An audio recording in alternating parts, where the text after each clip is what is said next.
It's time to finish this discussion of absolute value inequalities, solving equations with the greater than inequalities. So let's solve this problem, and I suppose it's absolute value of 2x plus 6 is greater than 3. And then I'm not want to write the long instructions out again, but also, the instructions would be solve, draw the answer on a number line, and write it in interval notation. So that's what I'm going to expect if that is what I will expect if you're my student. Okay, so what does this mean? And we can use very similar reasoning to what we've been using. So hopefully this will be, if you understood what I did before, this should be pretty straightforward. We're talking about numbers that are distance more than 3 units away from 0. Greater than 3 units away from 0 sets up a split interval. And I'll do this in red. So everything after 3 to the right and everything to the left of -3 on the left. I use open circles because it does not say it's also equal to 3, so we're not including the endpoints. So this means that our inside, the 2x plus 6, belongs in 2 separate places. This problem describes all the numbers 2x plus 6, which are more than 3 units away from 0 on the left side, or more than 3 units away from 0 on the right side. That sets up 2 separate inequalities. So I have 2x plus 6 is less than -3, or 2x plus 6 is greater than +3. Don't forget that word or. All right, if you don't give me an or in your answer, then you're going to lose a point or two. It's important, okay? The word or has to be there, because that is the only word, mathematical word, that connects these two inequalities into a set that describes the answer. You could use the union symbol, the big capital U, printed U. That would be okay also, instead of or, in case you're one of those types. That would be fine. All right, so let's finish here. I have 2 separate inequalities. I'll subtract 6. 2x is less than -9, or 2x is, subtract 6 here, greater than -3. And then divide by 2 in both places, and dividing by a positive will not change the inequality.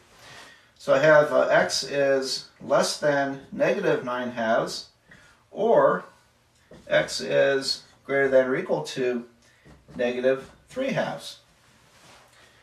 There we go. So let's write out the answer the way I like it. So I need to make a little room here. I have on the number line, this describes an interval. X is less than -9/2. Open circle, shade to the left.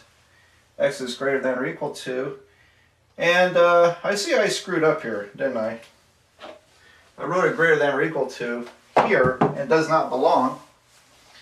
So let me fix that. Sorry about that. I don't feel like re-recording this video just for that. But x is greater than -3/2. Of course, shades to the right side. So there's the number line answer. And in interval notation, let's write this. X belongs to the interval from -infinity to -9/2. Or, there's that word or, gotta have it, the interval from -3/2, comma, infinity. So I'm going to erase this just to highlight the answer a little better. So there it is. There it is. It describes the answer to this inequality. Okay, well, let me work one more. And of course, I want to show you one where you, in the course of solving, you divide by a negative number. So we need to work one of those as well. Here we go. Solve absolute value 10 minus 3x is greater than or equal to 1. So, like before, and you notice I'm drawing a number line sketch on all these problems. I don't personally need to do that to work these because I've done enough of them. I visualize it very well. I know the patterns. But I think when you're learning this, it's a good idea to just sketch those and do it like the way I'm showing it. And now if you work, about 100 or so of these then that are all mixed up, then you probably won't need to do that. But I think it's a good idea. And really it takes only a second to look at it this way. All right, here's 0, here's 1, here's -1. Numbers of the form 10 minus 3x are 1 or more units away from 0. So that means they're to the right of 1 or to the left of -1. But I'm also including the points, the endpoints, because it says equal this time. All right, so that belongs here or there. So again, we had two inequalities. 10 minus 3x is less than or equal to -1, or 10 minus 3x is greater than or equal to +1. Now then, solving this, I'm going to subtract 10 from both sides on the left here. So I have -3x is less than or equal to -11, or subtract 10 on both sides here, I've got -3x is greater than or equal to -9. And then here's our moment of truth, because to finish I need to divide by a negative number, a -3. And that's going to switch the inequality symbols. It will also cancel the negatives, and actually in all instances the negatives end up canceling. So I end up with x is greater than or equal to 11/3, or x is less than or equal to +3.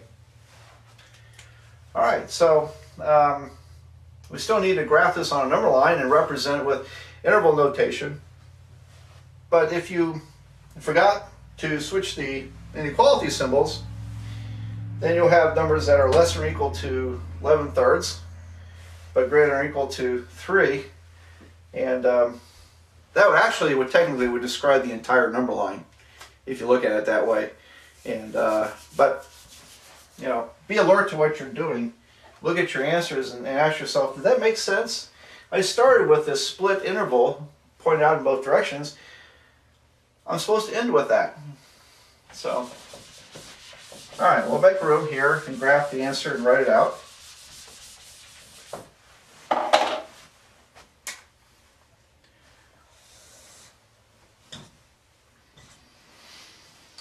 Now then, 3 is the smaller of the two numbers, so 3 goes here, 11/3 goes over here. And this is, I mentioned this earlier, some students will make a mistake of getting these numbers reversed, particularly if they're both fractions. It's not immediately obvious which number is bigger than the other.